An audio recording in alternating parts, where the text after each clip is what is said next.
Hello, everybody. Welcome to a daytime stream. What is happening over here?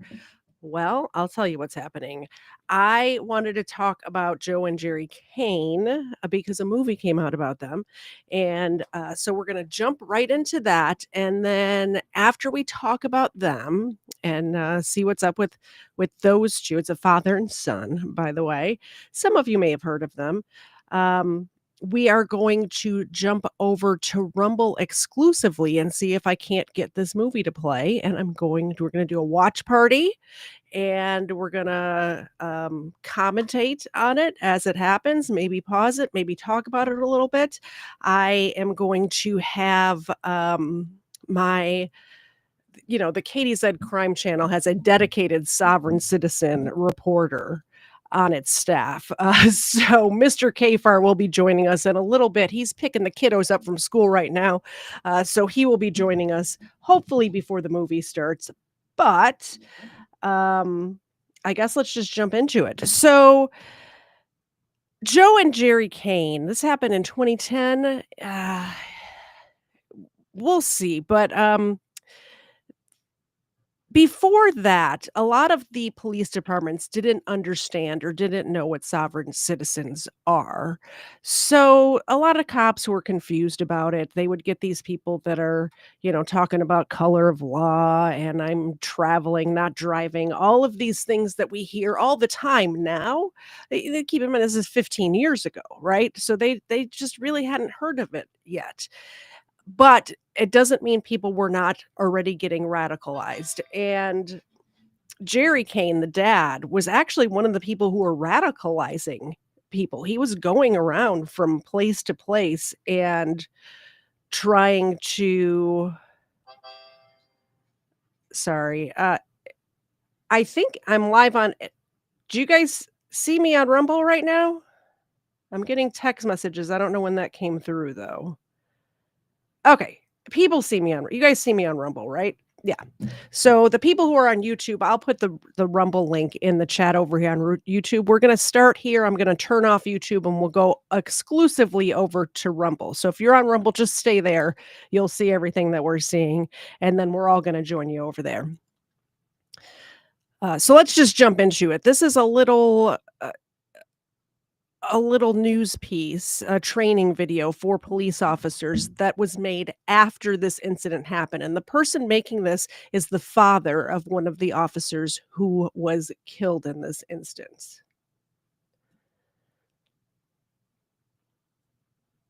It's a very sad story, by the way.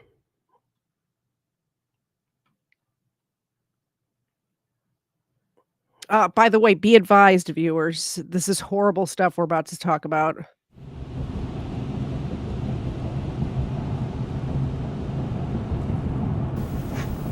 May the 20th, 2010 started out like any other day.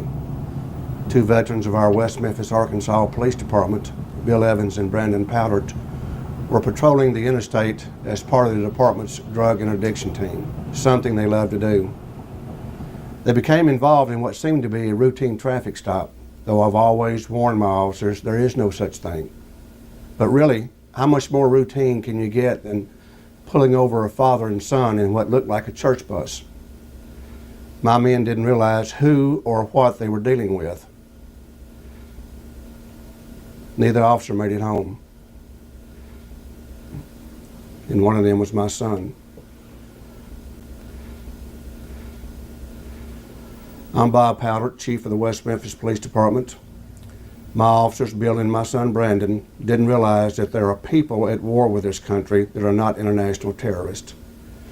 They are seemingly ordinary people, just like you and me, but they don't recognize the federal government's authority to impose laws or taxes on them. They're known as sovereign citizens. Their beliefs may sound so out there that they appear comical or crazy, but don't discount or ignore these people because they're willing to kill and be killed for these beliefs. We as law enforcement officers need to recognize this very real threat so we can protect ourselves. And maybe if Brandon and Bill had been able to recognize the warning signs of sovereign beliefs, they'd be alive today.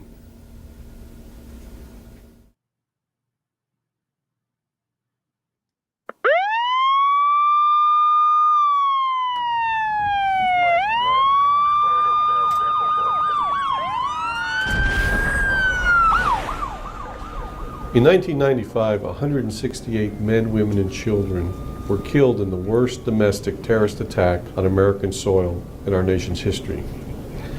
Aimed at the federal government and law enforcement, the bombing in Oklahoma City was the horrific symbol of the wave of anti-government sentiment that swept across the country in the 1990s.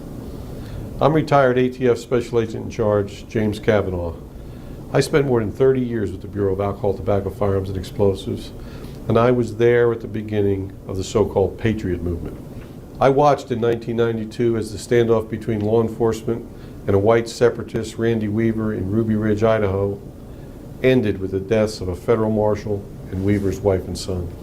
I was there in the shootout the next year when David Koresh and more than 70 of his followers, along with 4 ATF agents, died in a fiery siege near Waco, Texas. What we didn't understand at first was that these events were a catalyst for the growth of a radical anti-government movement, a catalyst for the birth of armed militias. At its height, there were more than 800 of these anti-government groups throughout the country. Some were part of what is called the sovereign citizen movement. They believe the government has no right to tax or impose laws on them. Following law enforcement crackdowns after Oklahoma City, many anti-government groups disappeared. But the threat from hardcore elements of the radical right continued to simmer. In fact, between the Oklahoma City bombing and the recent West Memphis shootings, approximately 30 law enforcement officers lost their lives to homegrown extremists. 2 officers were killed in Abbeville, South Carolina in 2003, for example, by extremists who did not believe the government had any right to use a tiny portion of their land to widen a public road. Today, the threat of radical right violence against police officers has escalated. I'm so in the middle on this because when you look at the details of Ruby Ridge or Waco, things like that, obviously wrongs were done on both sides. In this case that we're about to talk about today, though, these officers were doing nothing wrong. They were pulling somebody over for a traffic violation, right? But when you look at the details of Ruby Ridge, it's crazy how much that dude was set up, and I'm not going to get into all of that here, especially while YouTube is still turned on. But Waco as well. It's like, why were they even there? You know what I mean? So, anyway. Because the radical anti-government movement has swelled once again. Jerry and Joe Kane, the father and son who were involved in the murders of the 2 officers in West Memphis, traveled around the country giving seminars on how to supposedly circumvent the legal system. So what we're after here is not fighting, it's conquering. Right. I don't want to have to kill anybody. But if they keep messing with me, that's what it's going to have to come out. That's what it's going to come down to, is I'm going to have to kill, and if I have to kill one, then I'm not going to be able to stop. I just know it. I mean, I have an addictive... Along with physical confrontations, sovereigns also practice a form of harassment and intimidation, often referred to as paper terrorism. They file bogus claims or liens against officers, prosecutors, or judges that can be difficult to get removed from court records. In 2010 alone, sovereign citizens... By the way, do we see a pattern here on other people who use the legal system and file random papers just bury you in paperwork to try to get their way, to try to shut people down? I'm seeing a pattern is all I'm saying. Definitely seeing a pattern. Citizens have filed liens, cease and desist orders, and documents called letters of marque or truth affidavits against officers and agencies across the country. By the way, cease and desist letters and also intent to sue. There's no need to send an intent to file suit unless you're suing a government agency. And when you do send an intent to sue, it just makes you look dumb. Just sue the person if you're going to sue them, or leave me alone, or leave the person alone, whoever you're intending to sue. Ridiculous. Just the amount of paperwork. The following are some indicators that you as an officer need to be aware of to protect yourself. They are signs that the person you've encountered considers himself to be a sovereign citizen who is immune from the law. The first thing that any officer notices at a traffic stop is the vehicle's license plate. If you try to call in Many sovereign plates, you'll find no record of them, and for good reason. They're either homemade or professionally produced fakes. They may display the names of strange nations, embassies, or tribes. They may refer to the Uniform Commercial Code or the Constitution. Bumper stickers are another easily visible sign of sovereign beliefs. One that reads Posse Comitatus, which is Latin for power or force of the county, means the driver believes county officials, such as sheriffs, are the highest level of law enforcement, and that the federal government and its officers don't have any legal authority. Stickers such as I am an American national or not subject to corporate federal or corporate state jurisdiction are signs that the vehicle's occupants are part of the radical anti-government movement. When asked for their driver's license, vehicle registration, or other identification, sovereigns may show documents that at first might look legitimate, but after a closer inspection are obviously fake. The fake driver's license could have the words, without prejudice, UCC 1-207, a reference to the Uniform Commercial Code. What might look like a real Social Security card to you may actually read, Social Security, Socialism in America, still 100% voluntary, for global domination and slavery, not for identification. Sovereigns often will have unusual responses to routine questions about their identification or license plate. If the officer asks the person's name, a sovereign may respond, I am a free man, traveling upon the land, or what authority do you have to question a sovereign? If asked for a driver's license, the person might say, is one required of a sovereign? Or they might ask you for your delegation of authority. If you continue questioning them, they might say, officer, I do not believe I, nor this private vehicle, falls under your jurisdiction. And here is the proof. Then they might show you what appear to be legal documents. Jerry Kane handed West Memphis officers Brandon Powdard and Bill Evans some odd-looking papers. Powdard and Evans didn't recognize the documents or understand what they meant. Many sovereigns sign legal documents in red ink or with a thumbprint in red ink. The subject's name might be in all capital letters or have strange punctuation, such as the first name, then a hyphen, then the middle name, followed by a colon and the last name. Sovereigns believe this type of capitalization and punctuation shows they are immune from government authority. Some sovereigns may record their encounters with police. It's all games. They're playing word games. They're playing punctuation games, which they don't have a grasp of the English language strong enough to be playing games with it, in my opinion, allegedly. Uh, I'm glad that this officer, who sadly lost his son on this day we're going to talk about, is going over all of these things so you guys can see how dumb it really is, right? Possibly in an effort to intimidate the officers. They might warn the officer that they are recording the encounter and then say something like, I am reserving all of my common law rights. Some of these recordings showing the officers are then posted on the sovereign's websites. Now you have some knowledge on how sovereigns operate. Form a strategy within your department with your training section, your tactical section, and your commanders, and be prepared to implement that strategy when you encounter sovereigns. Have a procedure where you, your dispatchers, and your colleagues all understand that you're dealing with a sovereign citizen, a person who doesn't believe that you have any authority over him. These tips are only a few of the signs of possible sovereign beliefs. Just recognizing one or two might mean that your workday will end like every other, and you'll get to go home to your family. Hello, 1-1, where's your emergency? Exit 275 on 40. These guys just shot a police officer right on the exit. You said an officer's been shot on 270 what? Exit 275 on 40. 275 on 40. Where are you right now? I'm at the exit. They're right in front of me, about 100 feet. Okay, it's a white what? It's a white caravan, a white guy. Please hurry. He's not. Oh my God! Oh, shot! 2 cops are dead. The other one's in the ditch. They're both dead now. They killed both cops. They shot one, he fell in the ditch. The other one ran behind the car, and they shot him in the hand. All right, where's the suspect now? They just left in a white caravan. They went right up the exit. That guy had an automatic weapon. They're all with automatic weapons. So where are you at now?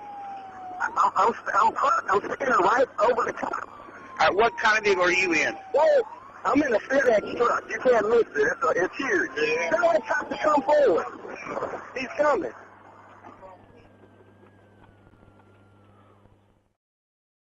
There was a white unmarked possible unit that had shots fired. Possibly a white van was going to be the suspect. 615, if you got more traffic, he's alright with me. Okay.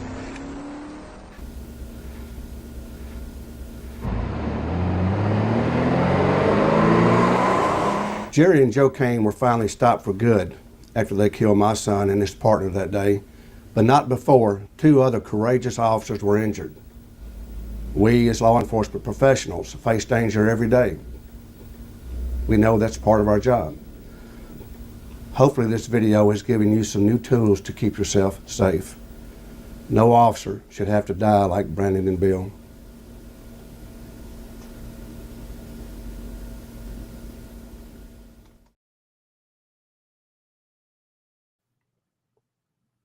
Since the Oklahoma City bombing in 1995, 32 law enforcement officers have been murdered by domestic radical right extremists.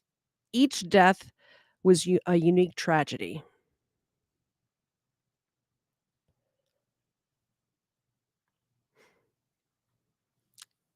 In memoriam.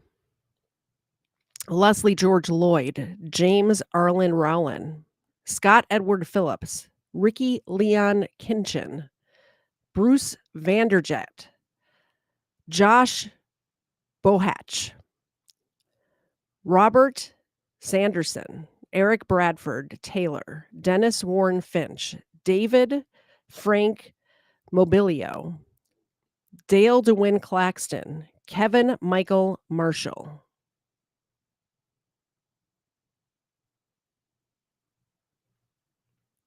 Donald McMurray Outs, John Smith, Danny Wilson, Charles Wilson, Robert Hedman, Ronald Harrison, Hank Nava Jr., Thomas Paul Tennant, Lee Stewart Newbill, William Hackham, Stephen Anderson, Paul Shiloh,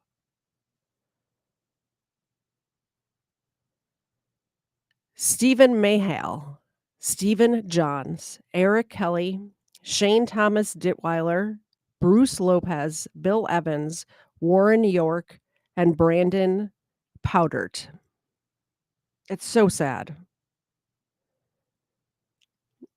These guys are just trying to do their jobs. Didn't make it home.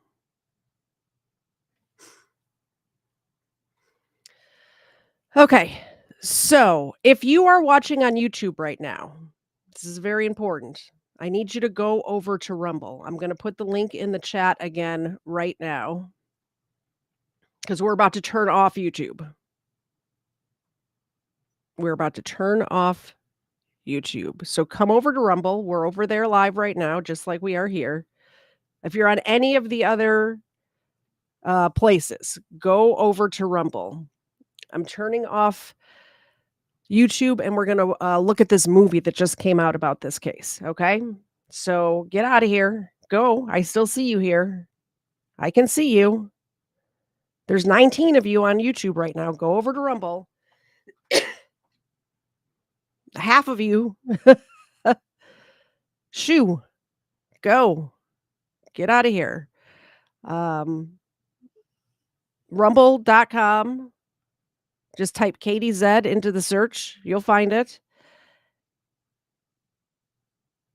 We have the dogs here again today, obviously. So if you do decide to donate, you can do Rumble rants over on Rumble. As a matter of fact, I'm like $30 away from being able to cash in. You know how there's a certain threshold. I don't get a lot of people on Rumble. So if you do want to support the show, I did pay for this movie we're about to watch. So if you do want to support the show, do a Rumble rant so I can cash that in. I'd like that a lot, please. Okay, it looks like most of you have gone. We're turning off YouTube now.